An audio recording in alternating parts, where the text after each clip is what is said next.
फिर भी अहेतु की भक्ति कथम कुर्वन्ति, भगवान से भी कुछ नहीं चाहते हैं। अब किसी ने प्रश्न किया कि भगवान से भी कुछ नहीं चाहते तो भक्ति क्यों करते हैं? बोले कुछ पाने के लिए थोड़ी गाते हैं। इत्थम भूत गुणो हरि, हरि के गुण ही इतने प्यारे हैं कि गाए बिना रहा नहीं जाता।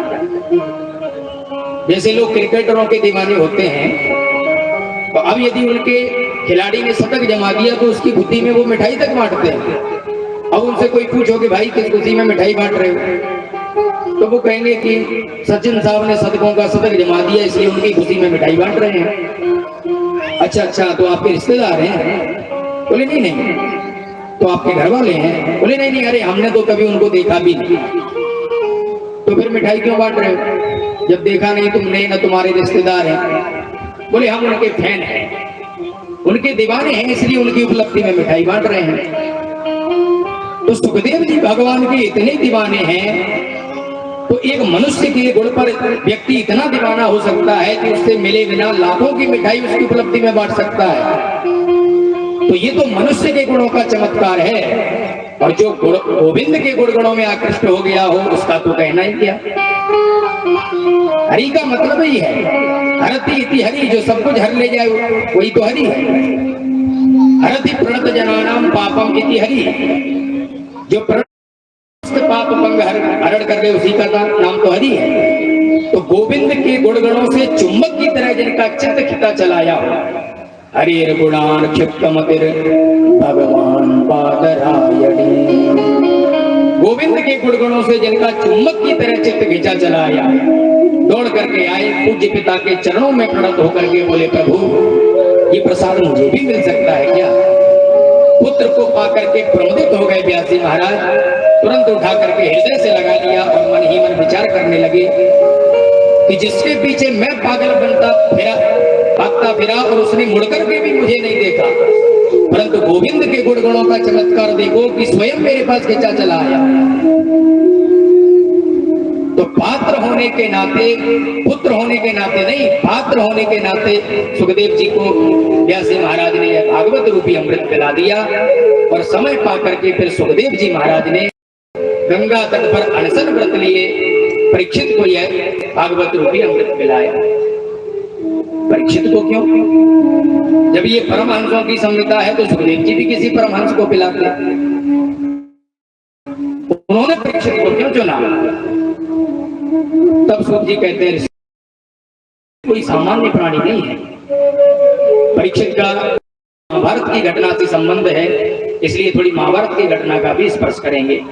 यदा मृधे कौरव सृंजया, यदा मृधे कौरव सृंजया, यदा मृधे कौरव सृंजया, यदा मृधे कौरव सृंजया, वीरे स्वतो वीरगतिं गतेषु, वीरे स्वतो वीरगतिं गतेषु, वीरे स्वतो वीरगतिं गतेषु, वीरे स्वतो वीरगतिं गतेषु, त्रिकोदरावे धगदाभिमर्श, त्रिकोदरावे धगदाभिमर्श, त्रिकोदरावे धगदाभिमर्श, त्रिकोदरावे धगदाभिमर्श, भगवो गणपते राष्ट्रपोते,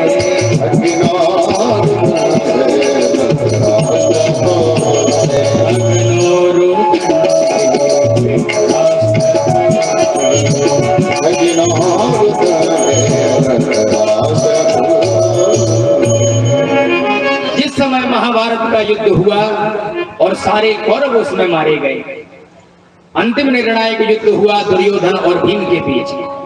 और उस युद्ध में भीमसेन ने अपनी विशाल गदा के प्रभाव से दुर्योधन की जंघा को तोड़ दिया और मूर्छित घायल अवस्था में दुर्योधन को छोड़ दिया। और विजय शंख बजा करके पांडव अपने शिविर में प्रविष्ट होने लगे। प्रभु बोले चलो आज विजय महोत्सव मनाते हैं। और पांडवों को निकाल करके विजय महोत्सव मनाने के लिए बाहर ले गए। तो पांडवों के शिविर में जो सूली सैया थी उस पर पांडवों से प्राप्त जो द्रौपदी के 5 पुत्र थे वो जाकर के सो गए।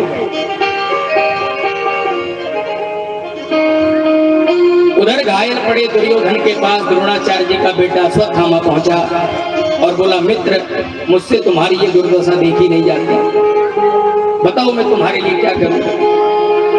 दुर्योधन ने कहा, मित्र हम 100 भाई थे परंतु एक भी नहीं बचा। उससे भी बड़ा दुख ये है कि दुश्मन 5 भाई था उसमें से एक भी नहीं मरा। इन 5 में से एक मर जाए तो मरते मरते मुझे कुछ चैन मिल जाए। इसको कहते हैं नंबर 1 का धूर्त, जो मरते मरते न सुधरे। मरने के लिए बैठा है परंतु फिर भी पांडवों का अनिष्ट चाह रहा है।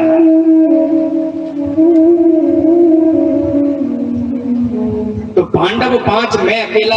अश्वत्थामा ने विचार किया क्या करूं, 5 पांडव प्रबल हैं, मैं अकेला हूं। तो कागलू कन्या से मध्य रात्रि अचानक पांडव शिविर पर उसने हमला बोल दिया। पांडव तो थे ही नहीं, पांडव पुत्र थे। सौभद्रा द्रौपदेयास्य सर्वैव महारथा, ये सब महारथी पुत्र थे और पांडवों जैसे ही लगते थे।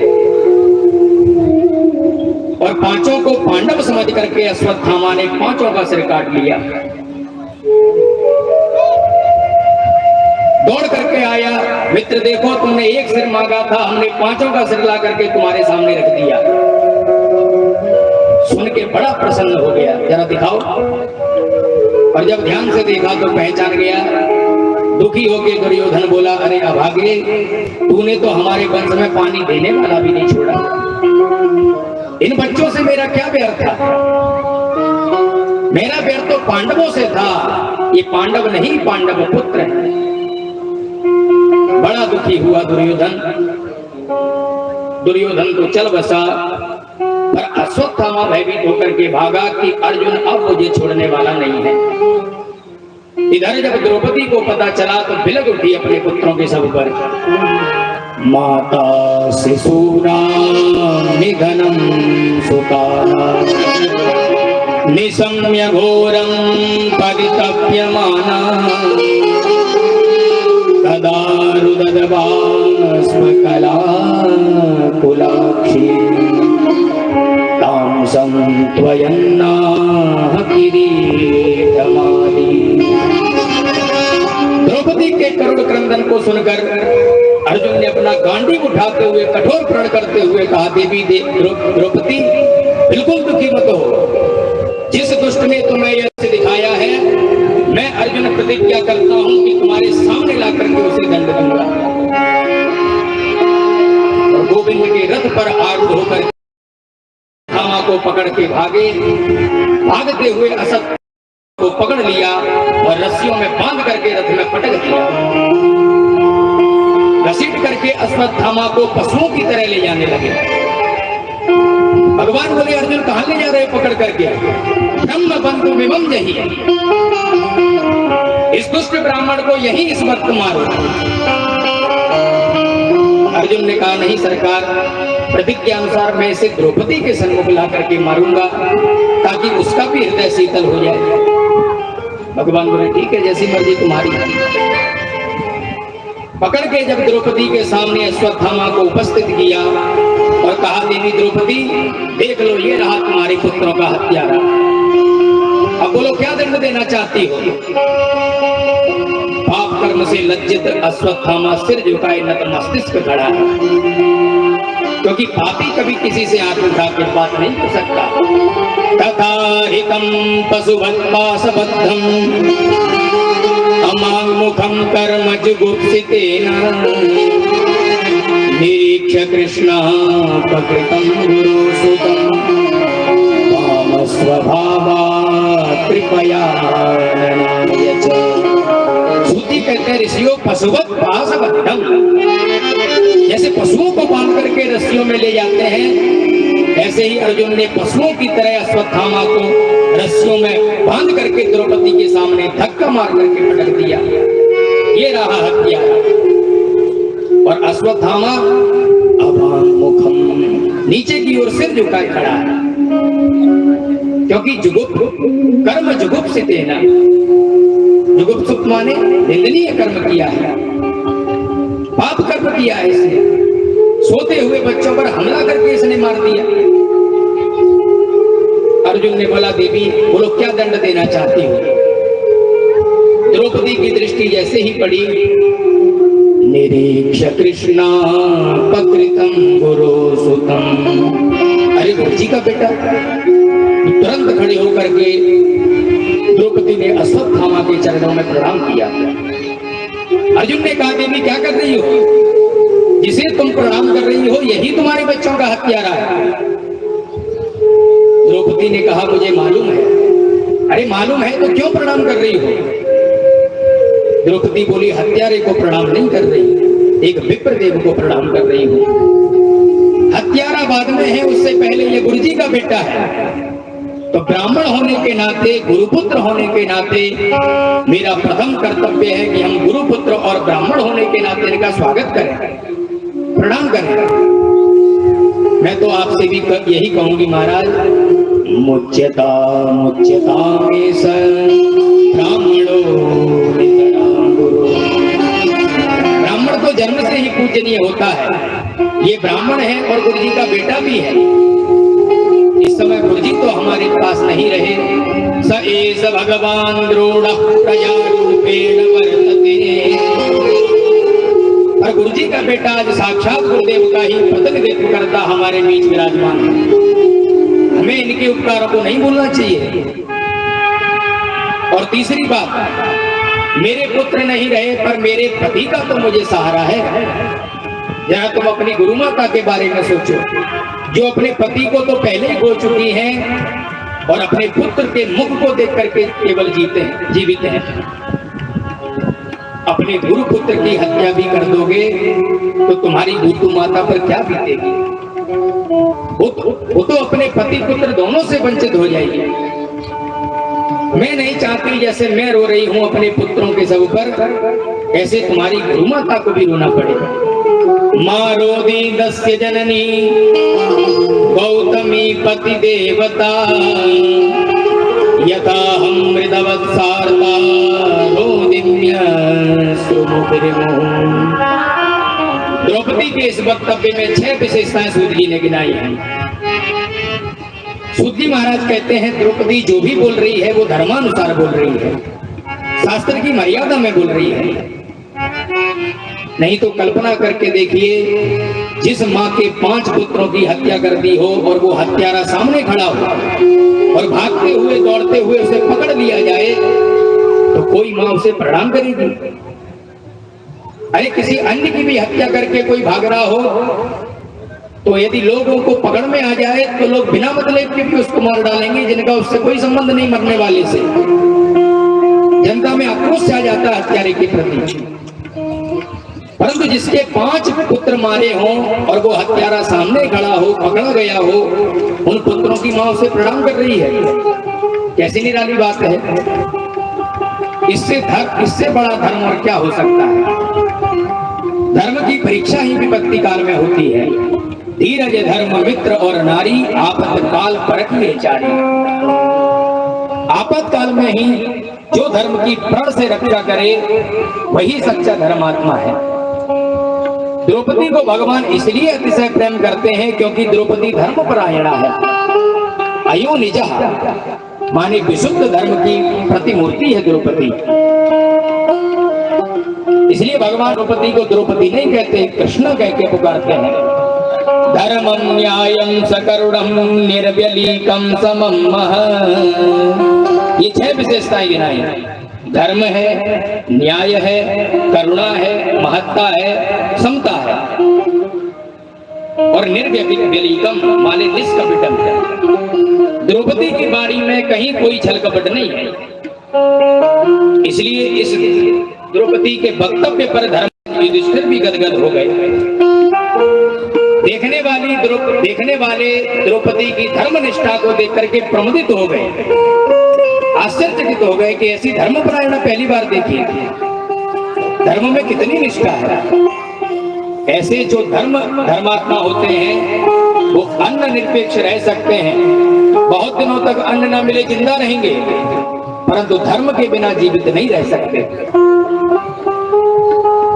क्योंकि धर्म ही मानव को मानवता प्रदान करता है। पशु में मानव में यदि विशेषता मानी गई है, पशु से अधिक मानव की महिमा क्यों गाई जाती है? बड़े भाग्य मानुष तन पावा, ये मनुष्य की महिमा क्यों गाई है? क्योंकि धर्म परायण मनुष्य है, धर्म की दृष्टि उसे प्राप्त है, कर्तव्य अकर्तव्य का मनुष्य को विवेक है, नहीं तो मनुष्य और पशु में कोई अंतर नहीं। आहार निद्रा भयमैथुनञ्च सामान्यमेतत् पशुभिर्नराणाम् धर्मो हि तेषाम् अधिको विशेषः धर्मेण हीना पशुभिर्समानः। धर्म विहीन साक्षात वह पशु है। हमारी आंखों के सामने यदि 4 स्त्रियां बैठी हैं, तो एक को हम माँ की दृष्टि से देख रहे हैं, एक को बेटी की दृष्टि से देख रहे हैं, एक को बहन की दृष्टि से देख रहे हैं, एक को पत्नी की दृष्टि से देख रहे हैं। स्त्रियां तो चारों हैं, पर चारों की दृष्टि में अंतर बहुत बड़ा है। दृष्टिकोण में अंतर है, वाणी व्यवहार में अंतर है। ये अंतर ये वेद धर्म ने ही हमको दिया है। और यदि यही भेद मानव की वाणी से व्यवहार से मिट जाए, साक्षात उसी दिन मानव और पशु में कोई अंतर नहीं रह जाएगा। जानवर का नियम कोई थोड़ी रहता है, वो खाता रहता है, मलमूत्र त्याग करता रहता है, पानी पीता जाए, लघु संगत त्याग करता जाए, उसका कोई नियम नहीं कैसे खाए पिए क्या करें, इसलिए वो पशु है। हमारे यहाँ हर चीज का विचार है, भोजन कैसे करना चाहिए, किसके हाथ से करना चाहिए, कहाँ बैठकर करना चाहिए, एक एक बात पर हमारे धर्म ने बहुत विचार, बहुत सूक्ष्म रूप में विचार किया है। इसलिए धर्म निरपेक्ष व्यक्ति साक्षात पशु माना जाता है। धर्म के बिना वो नहीं रह सकता। द्रौपदी की यही धर्म परायणा है कि 5 अपने पुत्रों का हत्यारा पकड़ा गया, फिर भी धर्म का पूरा पालन कर रही है। धर्मराज युधिष्ठिर जी बोले, अर्जुन द्रौपदी जो बोल रही है बिल्कुल ठीक कह रही है, छोड़ दो इसे, जाने दो, जो होना होगा, जो होना था वो हो गया। भीमसेन की आंखें लाल हो गई, सब छोड़ दो, परंतु मैं इसे छोड़ने वाला नहीं हूं। हमारे 5 पुत्रों को इसने मारा है। अर्जुन ने कहा मैं भी नहीं छोड़ सकता, क्योंकि मैं भी प्रतिज्ञा किए बैठा हूं और मैं क्षत्रिय हूं, इसलिए नहीं छोड़ूंगा इसे। अब समस्या खड़ी हो गई कि मार दिया जाए या छोड़ दिया जाए। अर्जुन ने भगवान की ओर देखा, सरकार अब आप ही कोई निर्णय करके बताइए, हमारी तो बुद्धि काम नहीं कर रही। भगवान बोले, जब तुमने पकड़ा था तभी हमने संकेत दिया था कि यही निपटा दो, आतंकी जब जहां मिले तो निपटा दो, कोई समस्या नहीं, किंतु पकड़ करके ले आओगे फिर तो कानूनी प्रक्रिया से उसको सजा मिलेगी। प्रभु चूक हो गई, अब आप ही बताइए हम लोग क्या करें। भगवान बोले, अब तुम्हें धर्म शास्त्र के अनुसार ही दंड देना चाहिए। शास्त्र क्या कहते हैं? भगवान बोले, शास्त्र तो स्पष्ट कहते हैं, ब्रह्म बंधुर न हंतव्यः, ब्राह्मण कितना भी गया गुजरा हो उसको मारा नहीं जा सकता। पर शास्त्रों ने ये भी कहा है अर्जुन, आतताई बदारहणः, आतताई कोई भी हो उसका हर हाल में वध होना चाहिए। अर्जुन ने कहा, धन्य है प्रभु, आप हमको उलझा रहे हैं कि सुलझा रहे हैं? आप भी कह रहे हैं अपराधी कोई भी हो छोड़ना नहीं चाहिए, और आप भी कह रहे हो कि ब्राह्मण कितना भी गया गुजरा हो मारना नहीं चाहिए। अर्जुन भी समझ गए कि भगवान क्या कहना चाहते हैं, क्योंकि सच्चा शिष्य वही होता है जो गुरुदेव के दृष्टांत को ठीक भली प्रकार से समझ सके। अरे मारना, अर्जुन ने सोचा कि प्रभु कहना चाह रहे हैं कि मारना कोई गला काटने से ही थोड़ी होता है। प्रतिष्ठित व्यक्ति का भले सम्मान में अपमान भी हो जाए तो उसके लिए वो मरण ही समान है। संभावित कहूँ अपजस लाभो, संभावित कहूँ अपजस लाभो, संभावित कहूँ अपजस लाभो,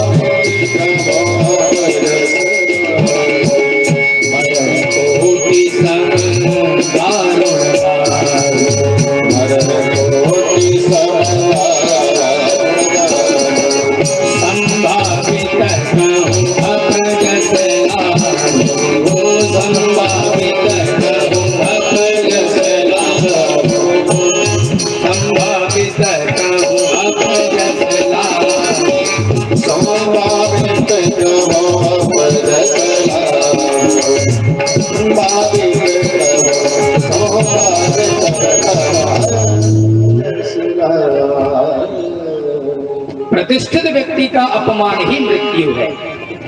संभावितस्य च कीर्तिर्मरणादितिरिच्यते। अश्वत्थामा के माथे से चमकती मणि को निकाल करके धक्का मार करके अर्जुन ने भगा दिया। ये घोर अपमान अश्वत्थामा के लिए मौत से भी बढ़कर था। चला तो गया पर मन में ठान लिया कि अब इस वंश में पानी देने वाला भी नहीं छोड़ूंगा। वैसे बचा भी कोई नहीं है पर एक है। अभिमन्यु वीरगति को प्राप्त हो चुका है, परंतु उसका बच्चा अभी पैदा होने वाला है जो उत्तरा के गर्भ में है। उसके नष्ट होने से सारा वंश नष्ट हो जाएगा। अश्वत्थामा ने तुरंत संकल्प किया और ब्रह्मास्त्र छोड़ दिया। इधर भगवान पांडवों से विदाई मांग रहे थे, भैया हम चलते अपने घर, तुम संभालो अपना। और जैसे ही भगवान चलने को रथ पर उद्यत हुए, वैसे ही दौड़ते हुए उत्तरा आकर के भगवान के चरणों में गिर गए। पाहि पाहि महायोगिन देवदेव जगत्पते नान्यं त्वद्भयं पश्ये यत्र मृत्यु परस्परम्। पाहि मां केशव पाहि। भगवान एक क्षण में उत्तरा की पीड़ा को समझ गए और तुरंत अंगुष्ठ मात्र रूप धारण करके उत्तरा के गर्भ में प्रभु प्रविष्ट हो गए। ब्रह्मास्त्र को शांत किया, उत्तरा के गर्भस्थ शिशु की रक्षा करी। पुनः प्रकट होकर के माधव मुस्कुराए। उत्तरा के आनंद का तो कोई ठिकाना ही नहीं रहा। कुछ बोल नहीं पाई, पर कुंती मैया ने चरण पकड़ लिए। भगवान बोले, बुआ जी उल्टी गंगा मत बहाओ, मैं आपका भतीजा हूँ, प्रणाम तो मुझे करना चाहिए। कुंती मैया बोली, कन्हैया थोड़ी देर के लिए तुम चुपचाप खड़े रहो, बोलो मत, क्योंकि जब जब आपकी भगवत्ता मेरी समझ में आती है, जब जब आपकी महिमा को मैं जानने लगती हूँ, तब तब आप इतने प्रेम से बुआ जी कह के बुलाते हो कि मैं सारा भगवत्ता वो भूल जाती हूँ और सिर्फ मुझे अपना भतीजा भतीजा नजर आने लगता है। इसलिए आज मेरे हृदय में जो भाव उद्गार हो रहे हैं उन्हें बोलने दो, कृपा करके आप थोड़ी देर तक चुपचाप खड़े रहो, मौन रहो। भगवान बोले, अच्छा चलो बोलिए क्या कहना चाहती हैं। कुंती मैया ने 26 श्लोकों में स्तुति गाई। नमस्ते पुरुषं वाद्यम ईश्वरं प्रकृते परम अलक्ष्यं सर्वभूतानां अंतर्बहिरवस्थितं कृष्णाय वासुदेवाय देवकी नंदनाय च नंदगोपकुमाराय गोविंदाय नमो नमः। हे कृष्ण, हे वासुदेव, हे नंद गोप के कुमार, मैं आपके श्री चरणों में बारंबार प्रणाम करती हूँ। तथा परमहंसानां मुनीनां अवलात्मनां भक्ति योग विदारार्थं कथं पश्येमः स्त्रिया। जब बड़े बड़े सिद्ध संत आपको नहीं समझ सकते तो मैं साधारण अबला स्त्री अनाथ स्त्री आपको क्या समझ पाऊंगी। पर मेरे ऊपर आपकी कृपा है, ये तो समझ में आ रही है। आप आज जा रहे हैं अपने घर, तो जाने से पहले अपनी बुआ को कुछ देकर के जाओ। माँ को बुआ क्या चाहती हो? बोली, विपदा संतु न सस्वत तत्र तत्र जगत गुरु। हे जगत गुरु, हे श्री कृष्ण, मुझे देना चाहते हो तो जाने से पहले मुझे विपत्ति का वरदान देकर के जाओ कि जब तक ये कुंती जीवित रहे तब तक इसके जीवन में हमेशा विपत्तियां आती रहे। भगवान बोले, बुआ जी आप उसमें भी हो, ऐसा भी वरदान कोई भला मांगता है? अरे सत्यनारायण की कोई कथा भी घर में बचवावे तो हमसे मांगता है सुख संपत्ति घर आवे कष्ट मिटे। तो दुनिया कष्ट को मिटा के सुख शांति चाहती है और आप हमसे विपत्ति मांग रही हो। विपत्ति से बुआ आपको मिलेगा क्या? कुंती मैया कहती हैं, भवतो दर्शनम यस्यात् अपुनर्भव दर्शनम। इस विपत्ति में आपके दर्शन मिलते हैं महाराज। जब जब विपत्ति आई तब तब आपको पुकारा और पुकारते ही आप द्वारिकानाथ हमारे पास तुरंत भागे दौड़े चले आते हो। तो विपत्ति आएगी तो आपकी याद आएगी, और आपकी याद आएगी तो आप दौड़ दौड़ करके आओगे। इसलिए मूल में आपके दर्शन का मूल हेतु तो विपत्ति ही है। बुआ बोले, भगवान बोले बुआ जी ऐसी बात, तो सारे कार्यक्रम स्थगित, अब हम कहीं नहीं जा रहे, तुम्हारे साथ ही रहेंगे। और बुआ भगवान उनके भवनों में प्रविष्ट हो गए। बोल भक्तवत्सल भगवान की। हर्ष हुआ कि प्रभु कुछ दिन और रहेंगे हमारे पास। पर एक दिन क्या देखा, रात के 12 बजे सब सो रहे हैं और बड़े युधिष्ठिर जी बैठे बैठे रो रहे हैं। भगवान ने देखा इनको क्या हो गया, निकट आके बोले बड़े भैया, अखिल भूमंडल के आप सम्राट बन गए, महाभारत विजयी हो गया, फिर भी आंखों में आंसू, अब क्या कष्ट है? युधिष्ठिर जी बोले गोविंद, अपने ही बंधु बांधवों का वध करके अब मैं राज्य किसके ऊपर करूं? जितनी यौवन शक्ति थी युद्ध में सब नष्ट हो गई। अब बुढ़े बच्चे हैं और बच्चे बच्चे हैं और विधवा स्त्रियां हैं। राष्ट्र का अभ्युदय नव युवकों के कंधे पर होता है। युवक रहे नहीं और वृद्ध विधवा और बालक, इनके द्वारा राष्ट्र का क्या अभ्युदय होगा? जब मैं विधवा स्त्री और छोटे छोटे बच्चों को देखता हूँ तो इस संपूर्ण महाभारत का कारण मुझे मैं अब खुद नजर आता हूँ। भगवान विविध भांति समझाए, युधिष्ठिर जी को कुछ समझ में न आए तो प्रातः होते भीष्म पितामह के पास लेकर के पहुंचे, जो अभी भी बाणों की सैया पर लेटे पड़े हैं।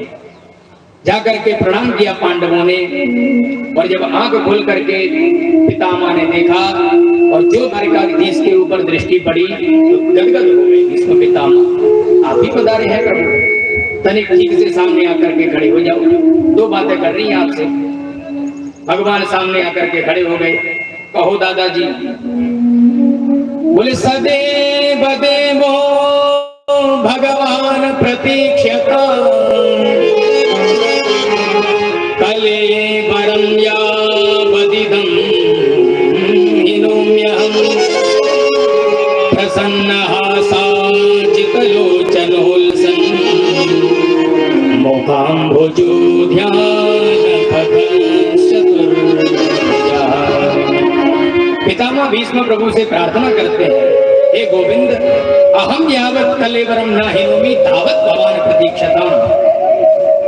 जब तक इस पांच भौतिक कलेवर को त्याग करके मैं विदा न हो जाऊं, तब तक मेरे ऊपर आप कृपा करो। बस मुस्कुराते हुए ऐसे ही मेरे सामने खड़े हो। भगवान मुंह लटका करके खड़े हो गए। मन में सोचने लगे कि इच्छा मृत्यु का वरदान लिए बैठे हैं, जब चाहेंगे तब जाएंगे। यदि 2-4 महीने के लिए भी कार्यक्रम स्थगित कर दिया तो हमारी तो परमानेंट ड्यूटी लग गई। तो पितामह भीष्म बोले, नहीं नहीं प्रभु, ऐसे नहीं।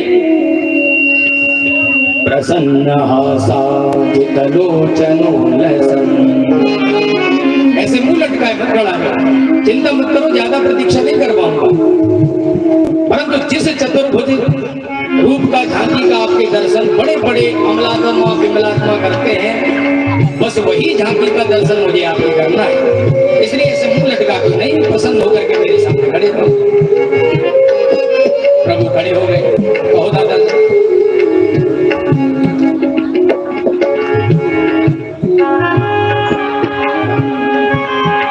युधिष्ठिर जी प्रश्न करने लगे, पितामह भीष्म जवाब देने लगे। इसी को महाभारत में कहते हैं भीष्म गीता। दान धर्मान राजधर्मान मोक्ष धर्मान विभागशः स्त्री धर्मान भगवत धर्मान समास अभ्यास योगता। सभी धर्मों का मर्म पितामह भीष्म ने समझाया।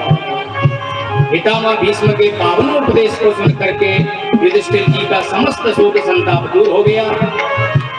पितामह भीष्म को लगा अब हमको भी चलना चाहिए, सरकार सामने खड़े हैं, ऐसा बालक बार बार मिलने वाला है नहीं। और तब पितामह भीष्म ने महाप्रयाण से पूर्व माधव की दिव्य स्तुति गाई।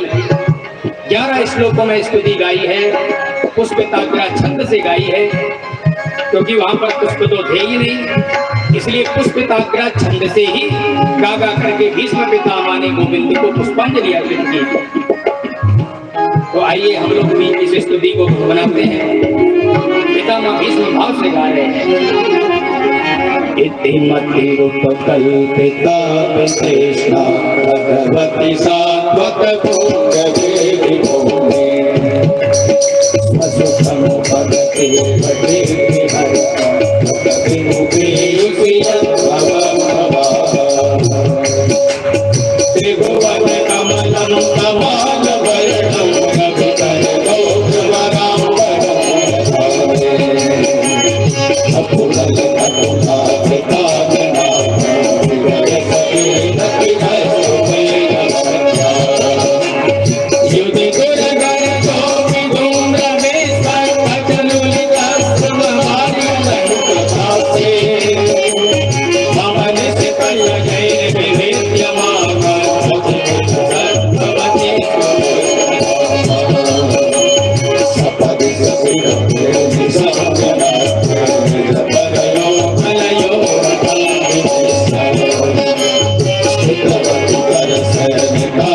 बोल भक्त वत्सल भगवान की जय। पूरी स्थिति गा करके आप लोगों को सुना दी। केवल 11 श्लोक हैं। यदि किसी को प्राणांत पीड़ा हो रही हो, किसी के प्राण ना निकल रहे हो, उसको बहुत कष्ट हो रहा हो, तो इस स्तुति को उसको सुनाने पर बड़ी आसानी से वो महाप्रयाण कर सकता है, क्योंकि उसका भगवान में मन लगेगा और उसके प्राण आराम से निकलने में उसको बड़ी सहायता होगी। इस स्तुति का नित्य पाठ भी करना चाहिए। पितामह भीष्म कहते हैं, देखिए वैसे इति शब्द का अंत में प्रयोग होता है, प्रारंभ में अंत शब्द का प्रयोग किया जाता है, परंतु भीष्म बाबा की स्तुति इति से प्रारंभ हो रही है। इति मतिरुपकल्पिता वितृष्णा।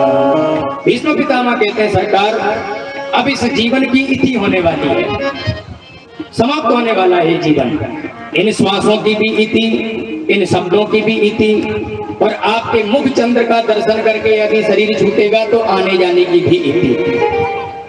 परंतु इन सभी की इति करने से पहले एक निवेदन करना चाहूंगा।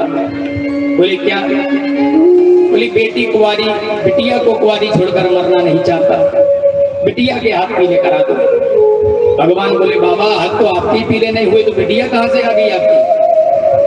महाराज, जिनके बच्चे नहीं होते वो गोद ले लेते हैं, तो मैंने भी ये कन्या गोद ले ली। पर इस कन्या का पति किसे बनाऊं ये समझ में नहीं आ रहा। पर इस कन्या को लिए जगत में मैं बहुत भटकता फिरा, पर इसके लायक कोई सुंदर वरी नहीं मिला जिससे विवाह कर सकूं। भगवान बोले तुम्हारी बिटिया ज्यादा पढ़ी लिखी है क्या कि तद अनुसार तुमको उसके योग्य वरी नहीं मिल रहा? बोले महाराज यही तो बड़ी समस्या है। क्या विशेषता है? बोले मति रूप कल्पिता की तृष्णा। मेरी कन्या और कोई नहीं है महाराज, मेरी मति ही है, मेरी बुद्धि। मैंने अपनी बुद्धि को ही अपनी श्रीमती बना लिया है, अपनी पुत्री बना लिया है। पर इस मति का पति कोई समझ में नहीं आया कि जिससे मैं इसका पाणी ग्रहण कर सकूं, इसको समर्पित कर सकूं। विशेषता मेरी मति में यह है कि वितृष्णा, किसी प्रकार की तृष्णा नहीं है मेरी मति में, ना वित्तृष्णा, ना पुत्रृष्णा, ना लोकतृष्णा। क्योंकि इन तृष्णाओं ने सबकी मति मलिन कर दी है। आज समाज में सब पैसे के लिए पागल बने घूम रहे हैं, चाहे कहीं से भी आवे, चाहे 1 नंबर का आवे, चाहे 2 नंबर का आवे, चाहे किसी की झूठी गवाही दिलवा लो। छोटी छोटी धनराशि पर लोग हत्या करने को तैयार हो जाते हैं। तो इस वित्तृष्णा ने सबकी मति बिगाड़ दी। इसलिए गोस्वामी जी ने भी रामचरितमानस में कहा, सुत वितलोक तृष्णा की,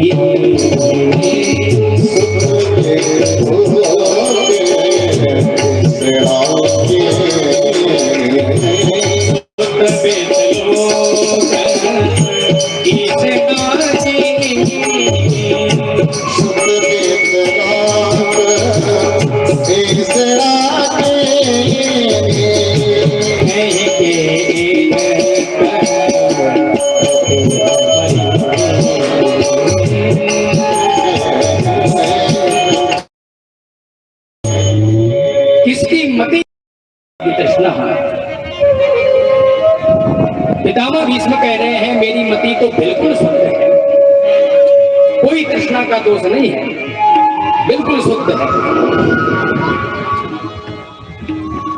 परंतु ऐसी निर्मल मति का पति किसे बनाऊं ये समझ में नहीं आ रहा।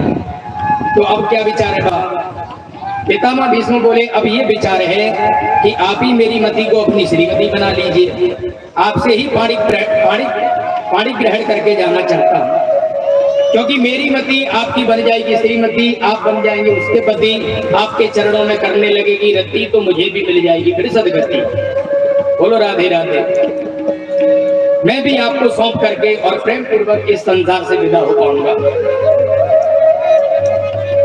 पितामह भीष्म के इन भावपूर्ण वचनों को सुनकर के गोविंद गदगद हो गए। आइए हम लोगों के बीच में संत भगवान का आगमन हो रहा है। 2 मिनट भगवान नाम का आश्रय लें।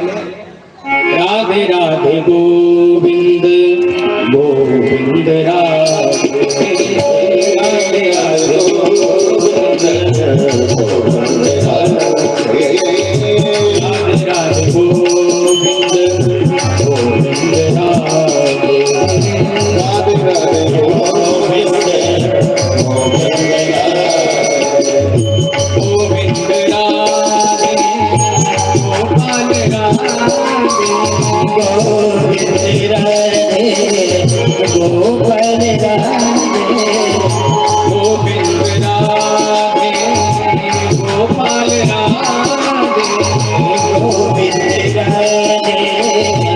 गोपाल राधे गोविंद राधे